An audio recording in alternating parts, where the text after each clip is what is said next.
Hello everybody and welcome back once again to Let's Play Crusader Kings 2 with House Fleming.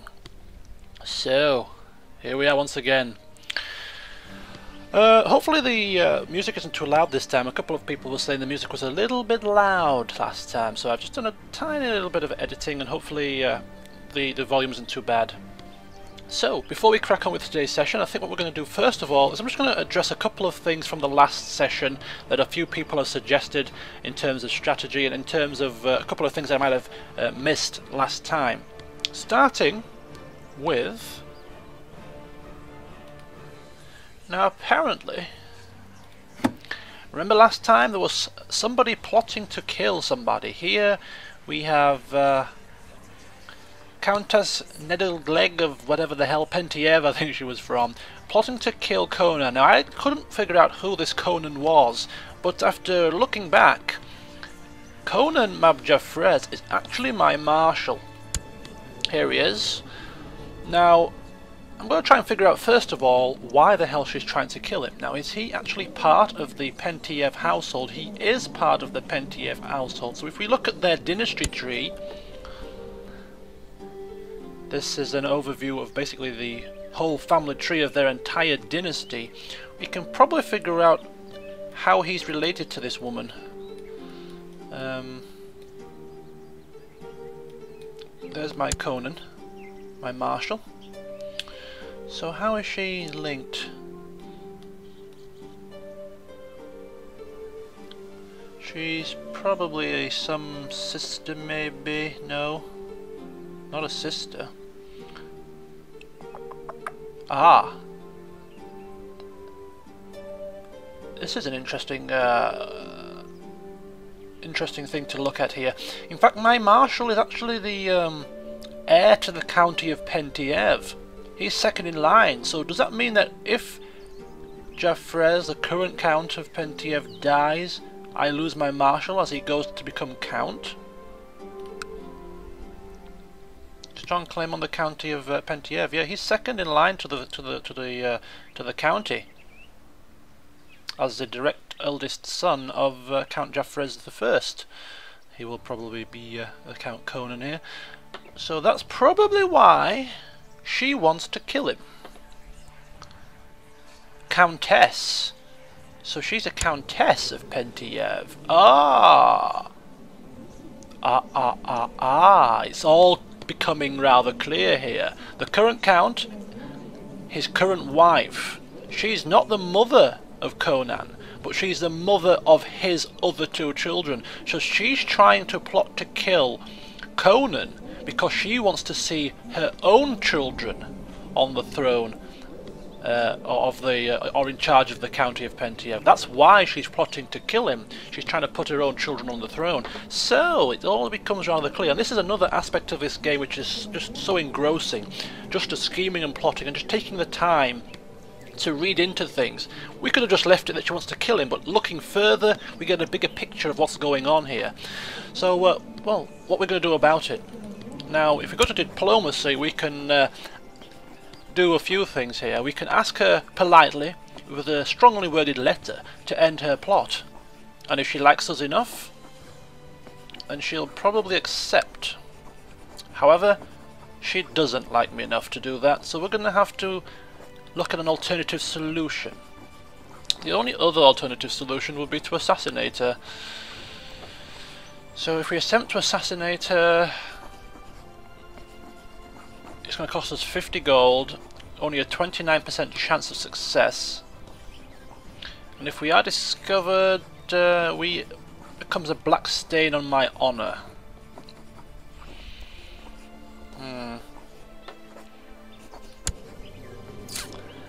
I think we might leave it then. I mean, I really doubt she's going to be successful in assassinating him, and he's not exactly the most important member of my family. Although he's a decent Marshal, he could be replaced. And if he's going to be swanning off to be the Count of Pentiev in the near future, then he's going to be going anyway, so I think we'll leave it as it is. So that is just a little bit of a background as to what's happening with the assassination plot that we discovered last time. Okay, so moving on then. This might take a while before we actually start playing the game, but a few things need discussing here. Chancellors. I did say that improving diplomatic relations here, we can use him to improve relations with our vassals, but we can also improve relations with other lords as well. So we could send him into the king's land to try and increase the relationship between me and the king, or other counts as well, which may come in handy if we're trying to build up factions, trying to plot and scheme ways to usurp titles and things. So that's a little bit about that. So thank you for somebody bringing that to my attention. MCA Foo. Also, there was some mention about these buttons here that were next to the appoint buttons in the council screen. These are ways in which we can prevent our councillors leading armies. Before, there was no way to do this, so your councillors could just randomly be sent away to lead an army, and when they're in the field of battle, you can't use them to carry out jobs. So this is a way to prevent that from happening. But currently, they're all not forbidden at this moment in time. Technology, we didn't really go through it too much last time, and it's been confirmed that, mainly because I'm not going to be playing till the very end of the game, I'm going to be playing through maybe 2 or 3 generations, technology isn't going to be a massive factor, so I'm just going to select the things that I want, and then I'm just going to leave it to tick over. Speaking of technology, because I'm not focusing heavily on technology, my spy master, who's currently researching technology in somewhere over in the Byzantine lands, we're going to bring him back. We're going to have him scheme in Cornwall, basically trying to uncover plots.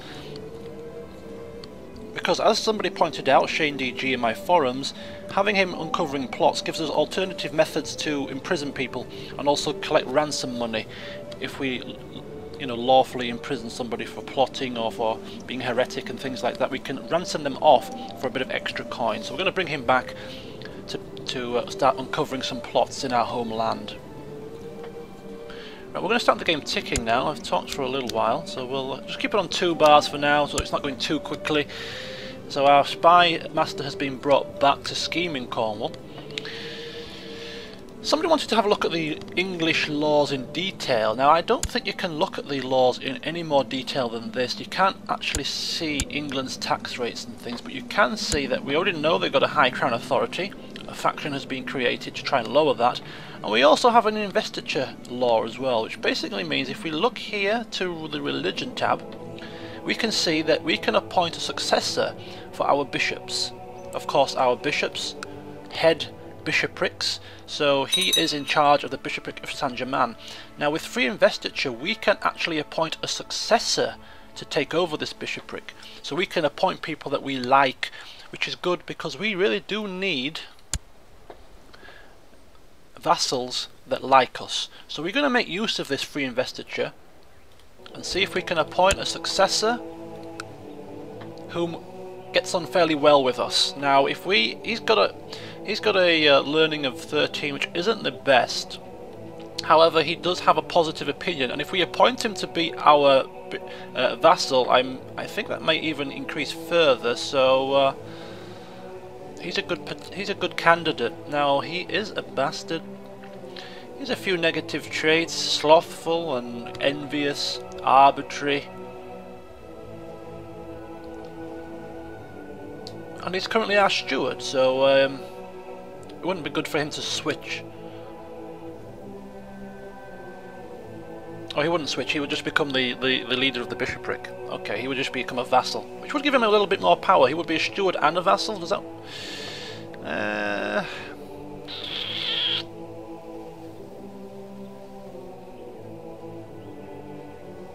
It's better than somebody completely random, I suppose. How old is he? He's 34. In fact, my opinion of him is minus 21 for some reason. But it's... Anyway. As you can see, a lot of troops have been summoned by the king here. For what purpose? I don't know. Scottish Islander de jure war over Argyll. Is there a particular reason why we have been summoned here? We are assisting. We are assisting the King of Scotland, I believe, to assist him in capturing or taking over Argyll. It's very bizarre. Duke Gudrun of the Isles. Currently, where is he ruling? We could go to his location here. Is this Argyll here? Innsgall. Oh, there you go, there it is. If we go to independent realms, we can see that actually, is this part of Scottish lands? It looks to be. Let's have a look. County of Argyll. Currently, it's part of the Duchy of the Isles. Now, the Duchy of the Isles isn't part of Scotland. It's a darker blue. So I think the King of Scotland is trying to bring this duchy under his control, and the King of England is offering his assistance in achieving that, so we'll see how that goes. That's my take on it anyway. It seems to be what's happening. Right, so the troops will just start to meander on their own.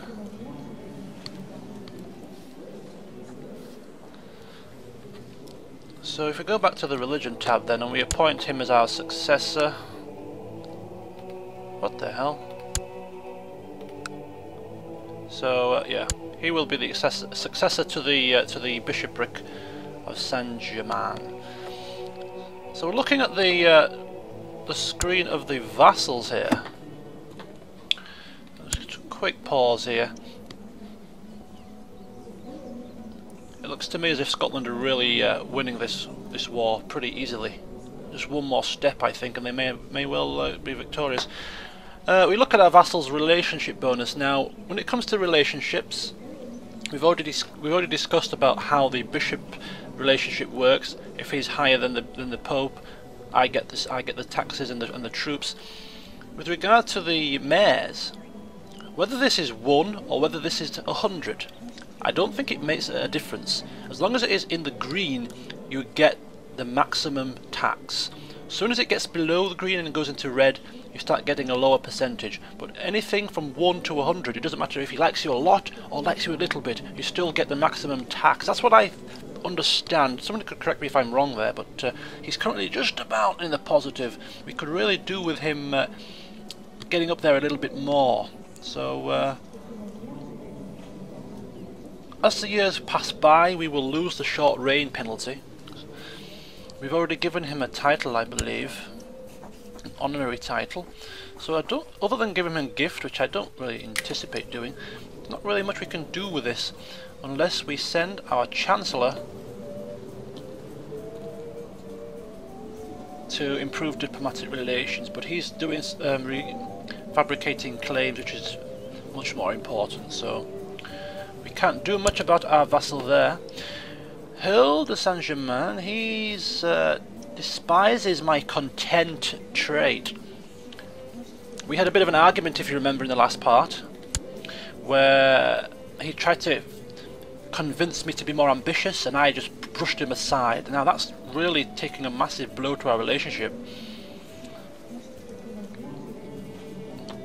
What is he doing? He's improving religious relations in Cornwall. He's having a good talk to himself, so he can, and it's happened already, I think. He's gone, his father's died, and he has gone to become Count of Pentiev, which means we've lost our Marshal. So a priority now is to recruit a new one. So we've lost a few